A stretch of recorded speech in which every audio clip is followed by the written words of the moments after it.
우리 한 번 더 인사하겠습니다. 그리스도께서 모든 문제를 완전히 끝내셨습니다. 우리 한 번 더 인사드리겠습니다. 오직 예수만 보이면 됩니다. 네, 정말로 오직 예수만 보이면 됩니다. 우리 성도님들의 기도로 선교를 잘 다녀왔습니다. 짧은 기간이지만 하나님 참 많은 것들을 보게 하시고 중요한 것들을 보게 하시는 소중한 시간이었습니다.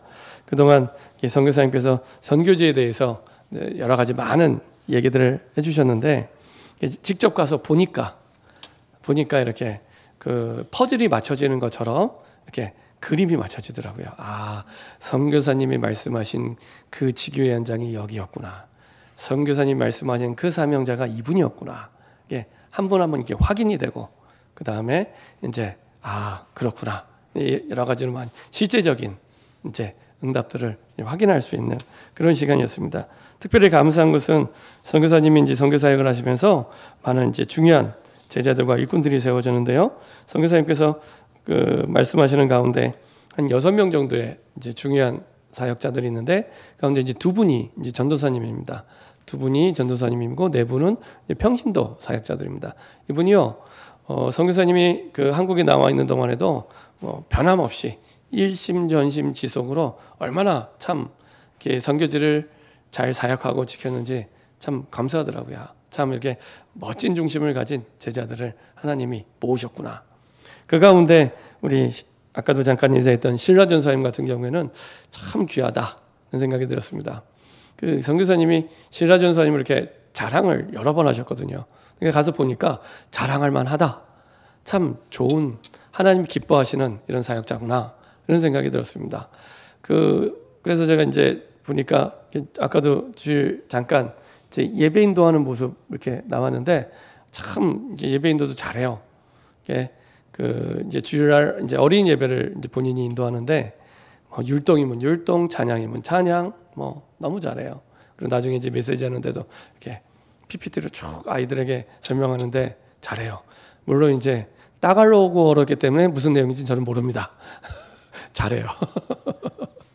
그리고 이제 끝나고 나서 같이 이렇게 또 포럼할 때는 또 이제 그 본인이 키운 제자들이 있어요. 10대 청소년들 가운데 제자들 또 이렇게 키웠어요. 그래갖고 14살, 15살, 18살 이런 친구들이 또 포럼 인도를 합니다. 포럼 인도도 하고 그리고 끝나고 하면 또 그 친구들을 모아갖고 또 제자 모임하고 할 거 다 해요.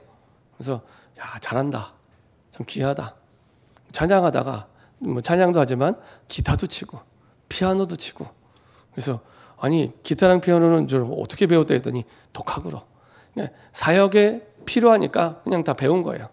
기타도 쳤다가 피아노 반주도 했다가 그러니까 하나님이 필요로 하시니까 그렇게 그래서 이제 신학교 4년 또 이제 대학원 과정 3년에서 7년 동안 신학 공부를 하고 사역을 하는데 잘해요. 근데 나이가 몇 살이냐? 24살. 그래서 참 귀하다. 그래서 제가 아니 어떻게 이렇게 귀한 또 제자를 이렇게 만났습니까? 선교사님에게 여쭤봤더니 이제 초등학생 때 이제 걸레를 팔다가 만난 거예요. 걸레를 팔다가. 그러니까 아시는 것처럼 필리핀은 굉장히 빈익빈 부익부가 심하잖아요. 잘 사는 사람은 너무 잘 살고요. 못 사는 사람은 너무 어렵게 살아요. 아까 그 NHA라고 예배드리는 그 장소가 이제 필리핀 주교회가 여러 군데 지교회가 있는데 그런데 이제 메인이 되는 지교회입니다. 동네 보시면 알겠지만 사실은 굉장히 어려운 사실은 그런 동네입니다. 근데 그런 이제 동네에서 이제 그 신라 전사님을 만난 거예요. 그러니까 그때는 이제 걸레 팔다가 만나는데 여러 명이 팔았는데 그 가운데 이제 신라 전사님 복음을 듣고 예수님을 영접하고 쭉 지금까지 양육받고 훈련받고 그러면서 지금까지 오게 된 거죠. 그러면서 참 하나님이 귀하게 키우시고 인도하시는구나. 그때 당시에 왔던 친구들 가운데 이제 예수님 안 믿고 돌아간 친구들도 있죠. 이 친구들은 여전히 어려운 상태로, 여전히 힘든 상태로 살아가고 있습니다. 감사한 것은 이제 신라 전사님 가정이 또 그 복음의 축복 속에 이제 응답을 받게 돼서 본인뿐만 아니라 본인 동생이 2명이 있어요. 본인이 약간 24살인데 20살 여동생도 있고 17살 남동생도 있는데 다 이제 예수님 영접하고 이제 다른 사람 포럼을 인도할 만큼 또 잘하고 있고요. 그리고 어머니도 이제 예수 복음 받고 예수님 영접하고 다른 지교회를 하나 또 사역할 만큼 사역자로 세워져 있고, 이제 아빠는 이제 좀 약해요. 아빠는 겨우 주일 와서 예배드리는. 그래서 한국이나 필리핀이나 남자분들이 조금 믿음이 약한 분들이 많구나 그런 생각을 했습니다. 여튼 이제 다행히도 그날은 이렇게 주일 예배드리러 오셨더라고요. 되게 오래간만에 왔는지 굉장히 반갑게 선교사님하고 인사하시더라고요. 그리고 이제 제일 지금 영적 상태가 어린 게 이제 언니인데, 그 위에 언니가 한 명 있는데, 언니가 이제 20대인데 이제 아이가 3명인가 4명인가 그래요. 근데 아빠가 달라요. 아빠가 달라요. 근데 이 필리핀의 상황이 언니만 그런 게 아니라 다른 이 대부분 10대, 20대들이 그런 경우가 굉장히 많아요. 어쩌다 한 가정이 아니고요. 굉장히 많아요. 시급하구나. 완전히 사단과 흑암에 완전히 잡혀서 어려움을 당하고 있구나. 그 가운데 이제 계속 아이들이 자라게 됩니다. 아까 마지막 장면에 조그마한 가게 잠깐 들어가서 기도하는 거였는데요. 그 필리핀 시골에 조그마한 그냥 구멍가게예요. 구멍가게인데 거기에 들어갔더니 그 옆에서 이제 다락방 문이 열려서 다락방을 이제 하게 됐는데, 그 옆에 이제 그 가게 들어갔더니 그 학생이 한 명 앉아 있더라고요. 아까 보였던 앉아있던 학생인데 잘생겼어요. 피부도 아주 좋고 잘생겼어요. 13살, 14살 되는 친구인데 이 친구가 말을 안 하더라고요. 앉아있는데. 사람이 들어오면 인사를 해야 되잖아요. 가만히 있는 거예요. 그래서 이제 선교사님한테 여쭤봤죠. 이 친구가 어떤 친구냐 그랬더니 이제 어렸을 때 뇌수막염을 앓았대요. 근데 한국에서는 뇌수막염이 별거 아닙니다. 사실은 미리 예방접종도 맞고 혹시 걸려도 이제 치료받으면 뭐 그냥 이렇게 지나가는 병처럼 할 수 있는데 치료 시기를 놓친 거예요. 없으니까. 너무 힘드니까. 그래갖고 말을 못해요. 평생 벙어리가 된 겁니다. 뇌수막염 때문에. 그리고 아까 계속 앉아있다고 했잖아요. 걷지를 못해요. 뇌수막염 때문에 사실은 이제 하반신도 쓸 수 없는, 그렇게 이제 오랫동안 살아온 거예요. 그냥 아무 감정이 없어요. 그 사람이 이렇게 앉아 있는데 아무 감정이 없어요. 거의 이제 산송장처럼 살아가는 그런 친구예요. 근데 아빠 엄마는 어디냐? 도망갔어요. 그 아들을 버리고 아빠 엄마는 또 도망가고. 그럼 누가 키우냐? 할머니가 키워요. 근데 그런 아이들이, 이게 버려진 아이들, 그 다음에 부모님이 다 이게 떠나간 아이들이 또 많아요. 그러면서 그렇구나. 이게 이런 현장이 너무 많이 기다리고 있구나. 이런 생각이 들었습니다.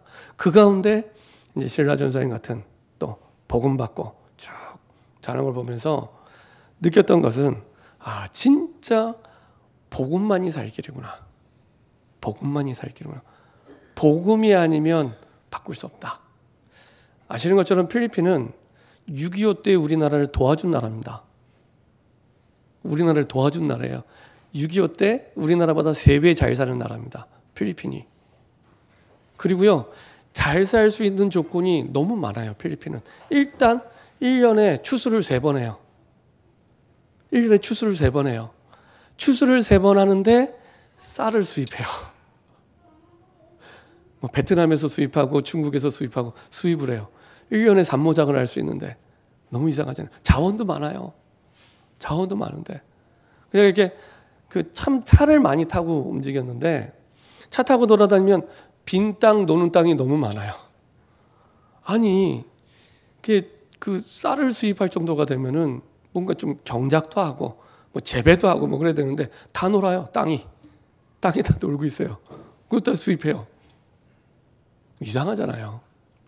지금은 우리보다 훨씬 그래도 많이 발전했지만 어렵게 살고 있고. 근데 그게 많은 사람들은 독재 때문이다, 이것 때문에 얘기를 하지만 아닙니다. 복음이 없어서. 그렇죠? 복음이 없어서 정말 잘 살 수 있는 조건을 가지고 있음에도 불구하고 잘 살 수 없는. 그렇죠? 정말 하나님은 행복하도록 창조를 했는데 행복할 수 없는 이런 상황 속에 살아가고 있습니다. 근데 이유는 차이는 하나밖에 없습니다. 복음. 우리나라가 훨씬 어려웠다니까요. 근데 복음 하나 때문에. 그러면서 신라전서 보면서 그리고 똑같은 친구들이 자라서 완전히 다른 모습이 된 걸 보면서 그래.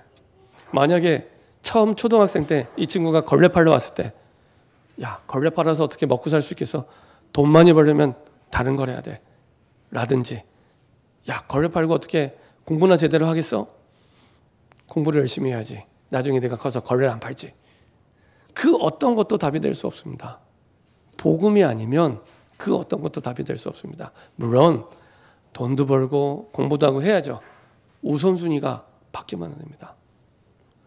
그래서 신라전서를 보면서 그래서 성경에 감추인 보화를 보고 자기의 전 재산을 팔아서 그 보화가 묻힌 그 땅을 샀구나. 값진 진주 하나를 사기 위해 자기의 전 재산을 팔아 기쁜 마음으로 그 진주를 샀구나. 그게 복음이고 하나님 나라입니다. 그게 복음이고 하나님 나라입니다. 그래서 그 복음 하나 들어갔을 뿐인데 완전히 다른 인생이 되고요. 다른 가정이 되고요. 다른 가문이 됩니다.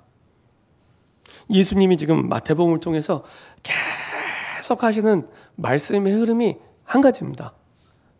오병이의 기적도 보여주시고 눈먼 자도 뜨게 하시고 귀머거리도 듣게 하시고 다 하시면서 항상 질문은 한 가지를 가지고 질문하고 계신 겁니다. 너희는 나를 누구로 아느냐? 거의 대부분이 틀린 대답을 했죠. 예레미야다, 세례 요한이다, 선지자 중에 하나다.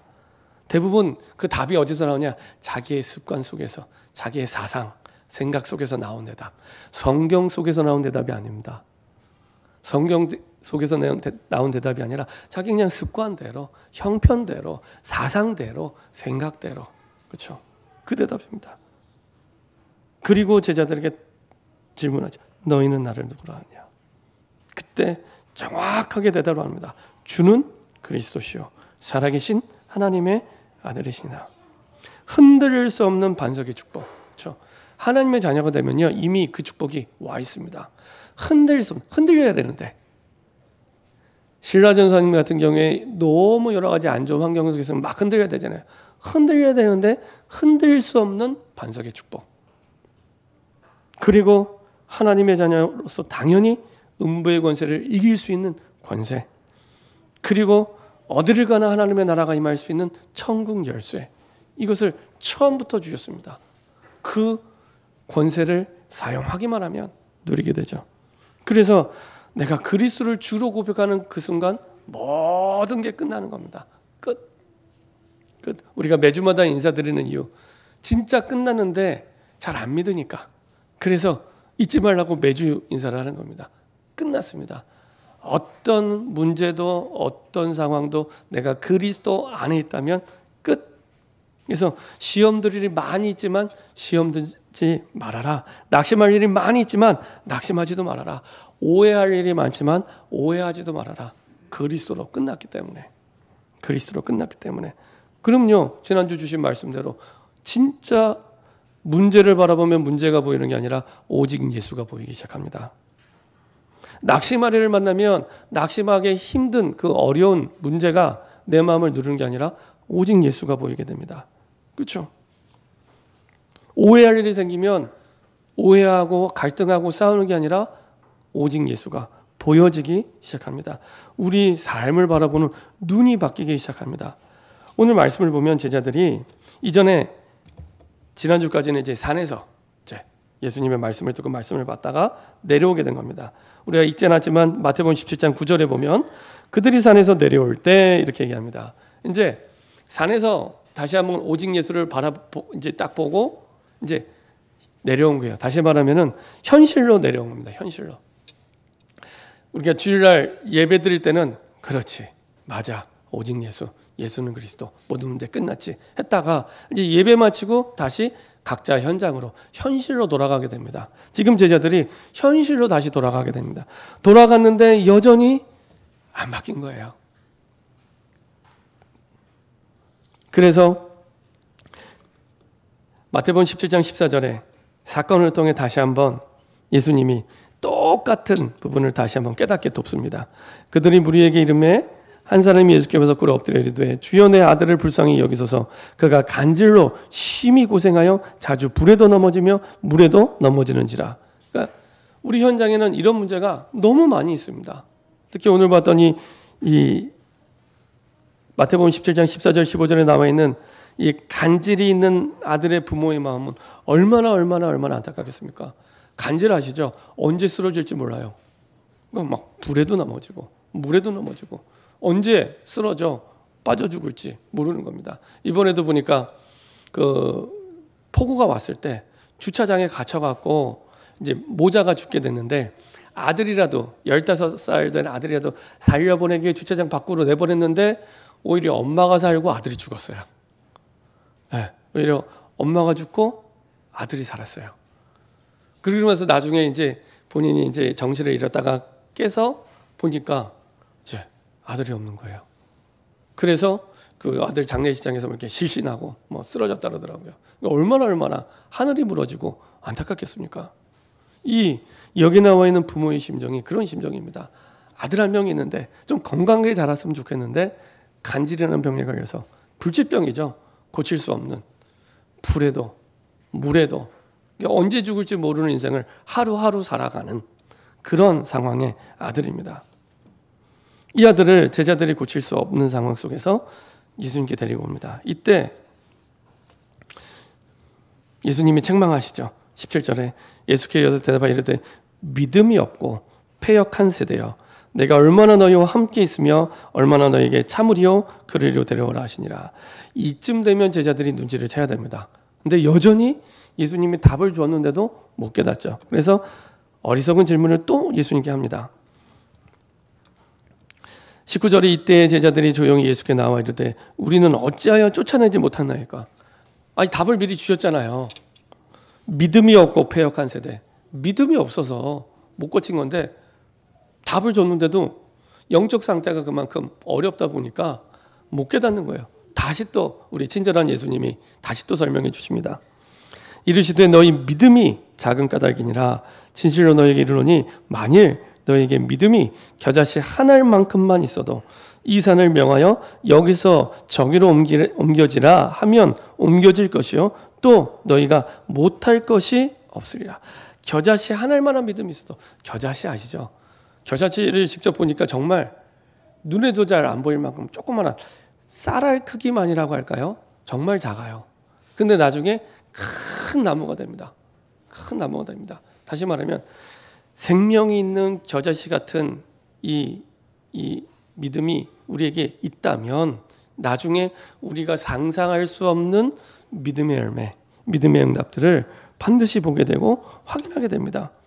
그래서 우리가 보이는 생각하는 믿음이 눈에도 안 보이고 작아 보이지만 여기는 생명이 있기 때문에 반드시 사실은 나중에 큰 믿음의 열매와 응답으로 결과로 나타나게 됩니다. 그래서 이 생명의 씨앗, 이 믿음의 씨앗이 심겨질 때 이때부터 하나님의 응답과 축복들을 보게 되죠. 이 믿음이 없어서 이미 예수님이 계속해서 사실은 말씀하고 있고 가르쳐주고 있는데 안 믿은 거죠. 자, 그리고 예수님이 또 반복해서 이제 말씀하시죠. 이제 이 중요한 시간표에 대해서 예수님의 죽으심과 부활에 대해서 예수님이 이제 직접 얘기를 하십니다. 22절 23절에 갈릴리에 모일 때 예수께서 제자들에게 이르시되 인자가 장차 사람들의 손에 넘겨져 죽임을 당하고 제3일에 살아나리라 하시니 제자들이 매우 근심하더라. 제자들이 매우 근심하면 안 돼요. 못 깨달았다는 얘기입니다. 근심하면 안 됩니다. 성경에 예언된 이 예수님이 바로 그리스도였구나. 우리 인생의 모든 문제를 끝내시고 모든 질병과 모든 문제를 끝내신 그 그리스도 구원자로 오셨구나. 이 예수님이 바로 그리스도구나. 이렇게 깨닫고 믿음을 고백해야지. 사실은 매우 근심하면 안 됩니다. 매우 근심한 이유, 다른 동기와 이유를 가지고 있기 때문에 예수님을 여전히 성경에서 말씀하신 그 그리스도로 믿지 않고 정치적인 메시아로. 나중에 로마의 속국에서 벗어나서 이분이 왕이 되면 우리가 한 자리 얻게 되지 않을까. 이런 메시아로 여전히 믿고 있는 겁니다. 그러니까 이분 죽으면 안 되잖아요. 죽으면 안 되잖아요. 더 확실하게 사셔서 로마에서 이 이스라엘 백성들을 건져내서 새로운 나라를 만들어서 왕이 돼야지. 죽으면 안 되잖아요. 그러니까 섭섭해하는 겁니다. 그래서 근심하는 겁니다. 여전히 계속 예수님은 계속해서 우리 마태복음 말씀의 흐름을 따라 한 가지만 계속 말씀하세요. 너희가 나를 누구로 아느냐? 내가 누군지 진짜 알아? 막 오병이의 기적도, 그러니까 계속 이벤트를 보여주시는 거죠. 오병이의 기적도 보여주시고 눈문 자 뜨게 하시고 귀도 듣게 하시고, 그 다음에 막 이제 산에 올라가서 막 엘리야도 보였다가 이제 그 모세도 보였다가 오직 입은 남게도 했다가 계속 너희는 나를 누구로 아느냐? 그 질문을 계속하고 계신 겁니다. 근데 계속 그것만 못 알아들어요. 딴 거는 막 알아듣고 보는데 이것만 계속. 자, 여전히 제자들의 관심이 콩밭에 가 있죠. 딴 데 가 있습니다. 여전히 다른 곳에 있기 때문에 예수님의 목표와 예수님의 관심과 제자들의 관심이 안 맞는 거예요. 우리가 왜 자꾸 염려하고 걱정하고 고민하고 의심하냐? 예수님의 관심이 있는 곳에 내가 관심이 없어요. 예수님이 시선이 머무는 곳에 내 시선이 없어요. 그러다 보니까 사실은 자꾸 염려, 걱정, 근심이 생길 수밖에 없어요. 예수님의 관심과 내 관심이 다르고 예수님의 목표와 내 목표가 달라요. 그러니까 이거는 내 목표잖아요. 그러니까 내가 계속 해야 되는 거예요. 그러다 보니 어려움이 올 수밖에 없습니다. 그 당시 국가와 사람들의 관심과 고민은 여전히 다른 곳에 있습니다. 여전히. 그러다 보니까 여전히 노예가 될 수밖에 없고 속국이 될 수밖에 없고, 포로가 되고 노예가 되는데 왜 노예가 되고 포로가 되는지 이유를 모르는 거예요. 그러면 답을 못 찾게 됩니다. 항상 답은 그리스도 안에 있는데 다른 데서 답을 찾는 겁니다. 항상 답은 하나님께 있는데, 아시잖아요. 삼성 핸드폰이 고장나면 어디로 가요? LG 센터로 안 가잖아요. 삼성 센터로 가잖아요. 우리를 만드신 분이 우리의 문제를 가장 잘 아세요. 우리를 만드신 분이 내 문제, 내 안 되는 거, 내 어려운 거 가장 확실하게 잘 아십니다. 근데 우리는 자꾸 답을 찾으러 딴 데 가요. 만든 분한테 안 가고 다른 데 가요. 근데 여전히 답이 되지 않죠. 똑같은 문제가 5년, 10년, 20년 반복될 수밖에 없습니다. 하나님께로. 그리스도가 삶 속에 우리와 함께 하시는데 안 믿는 거죠. 꼭 제자들이 지금 그 오랫동안 구약 성경에 예언되어 온, 수천 년부터 예언되어 온 그 그리스도가 함께 생활을 하고 있는데도 안 믿는 거예요. 함께 하고 있는데도 안 믿는 거예요. 그래서 그거 믿게 하려고 계속 예수님이 이벤트를 하시는 겁니다. 이벤트를. 근데 사람들은 이벤트에만 관심이 있지 본질에는 관심이 없는 거예요. 본질에 관심이 있을 때 그 모든 응답이 따라오게 되는데 본질에 관심이 없는 겁니다. 그래서 그리스도께서 삶 속에 함께하고 있는데 그리스도만 우리 현실 속에 안 믿는 우리의 모습과 너무 똑같아요. 예수님의 음성을 들을 때는 그런가 보다 하는데 현실로 돌아가면 또 제자리. 문제를 만나면 또 제자리. 고민이 생기면 또 제자리. 그리스도가 여전히 우리와 단 1초도 우리를 떠나지 않고, 나는 실수해도 하나님이 실수하지 않고 여전히 함께 24시간 졸지도 않고 주무시지도 않고 불꽃 같은 눈으로 눈동자처럼 함께 하시고 역사하시는데, 그 함께 하시는 그리스도만 내가 누군지 모르고 사실은 느끼지 못하는 겁니다. 똑같이. 나중에 사실은 그 세금에 대한 문제를 얘기하죠. 24절부터 27절까지는 세금에 대한 문제를 얘기합니다. 가버나움에 이르니 반세계를 받는 자들이 베드로에게 나와 이르되 너희 선생은 반세계를 내지 아니하느냐. 이르되 내신다 하고 집에 들어가니 예수께서 먼저 이르시되 시몬아 내 생각은 어떠하냐. 세상 임금들이 누구에게 관세와 국세를 받느냐. 자기 아들에게냐 타인에냐. 아니 세금 내는 거면 그냥 내면 되는데 이제 베드로가 없으니까 예수님께 갑니다. 그러면 예수님이 오병이어의 기적을 일으킨 예수님이 그냥 주시면 되잖아요. 근데 그냥 꼭 안 주세요. 오병이어 기적 할 때도 예를 들면은 전능하신 하나님이면 5천 명에게 떡이 뿅 하고 나타나게 할 수 있잖아요. 그렇게 안 하시고 굳이 제자들에게 나눠주라고 하십니다. 그죠? 오늘도 예수님이 그냥 뭐 세금 뭐 이거 얼마 안 되잖아요. 예수님이 하나님이신데 지구를 만드신 분인데 얼마 안 되잖아요. 그냥 이렇게 딱 해서 줘버리면 되는데 꼭 이렇게 질문을 하세요.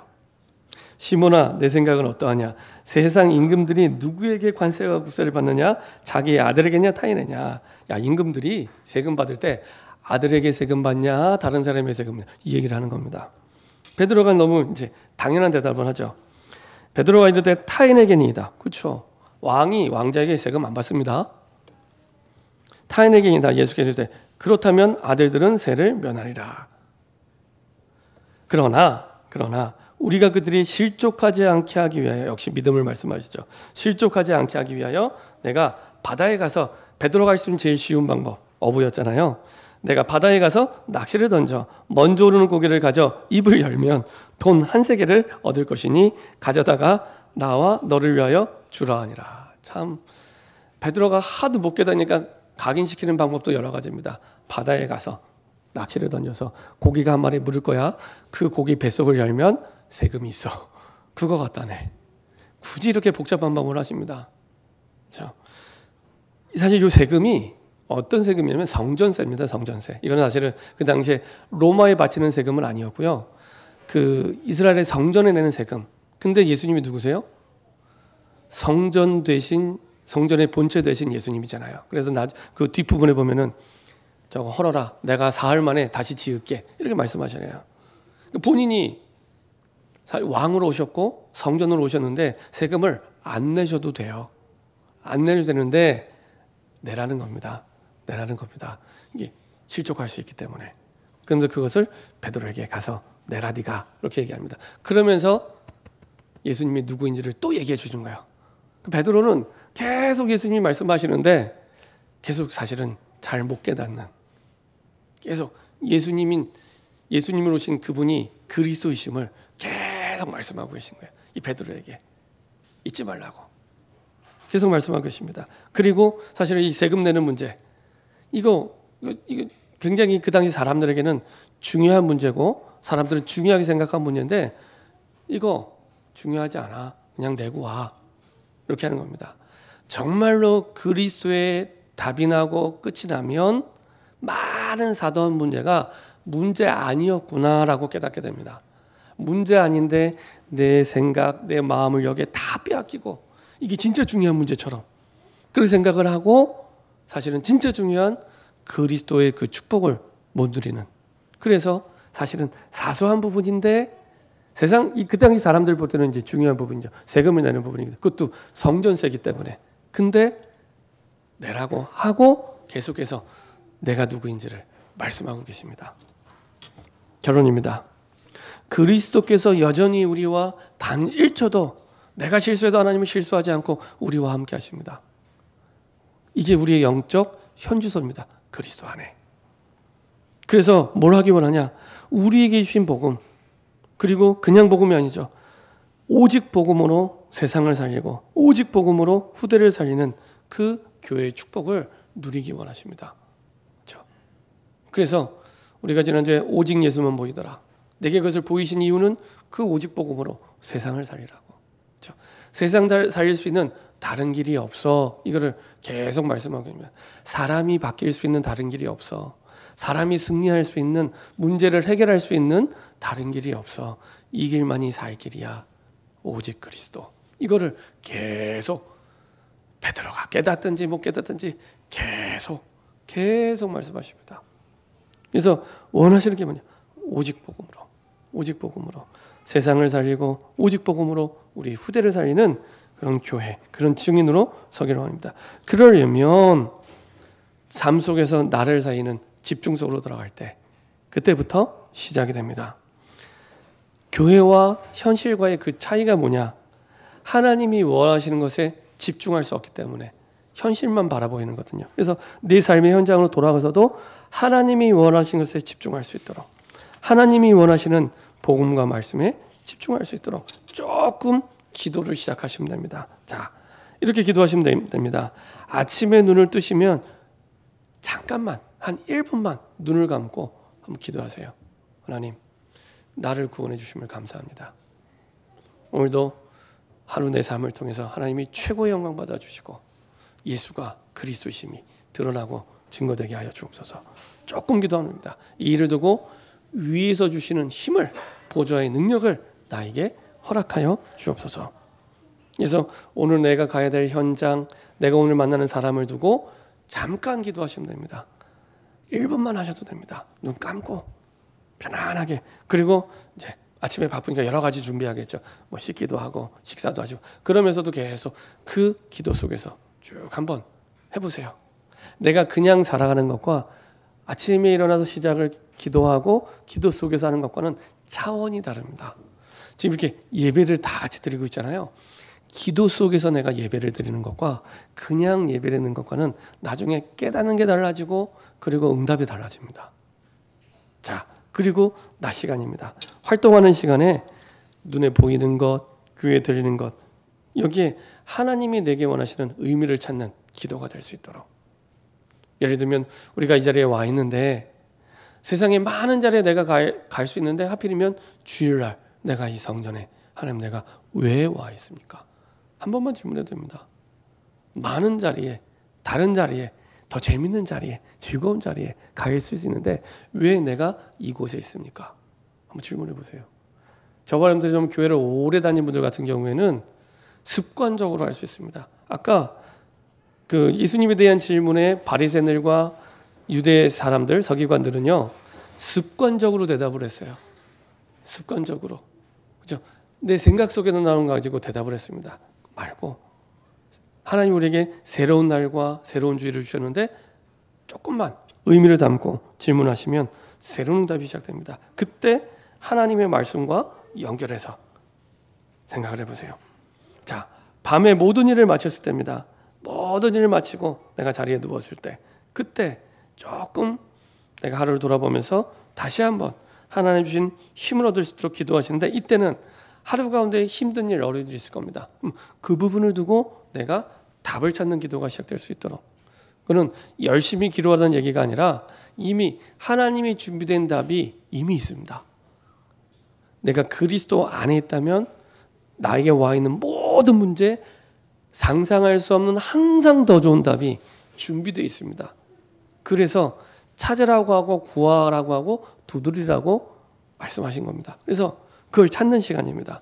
그래서 조금 마음에 중요한 일이 있다면 결단하고 쭉 한번 답을 찾아보세요. 그래서 강단 말씀을 펴놓고 쭉 말씀을 확인하면서 한번 답을 찾아보세요. 그 속에서 찾은 답을 한 문장으로 한번 이렇게 딱 정리해 보세요. 한 문장으로. 이게 간단한 것 같지만 그 한 문장이 평생의 내 인생을 바꾸는 시작이 됩니다. 그 정도로 중요합니다.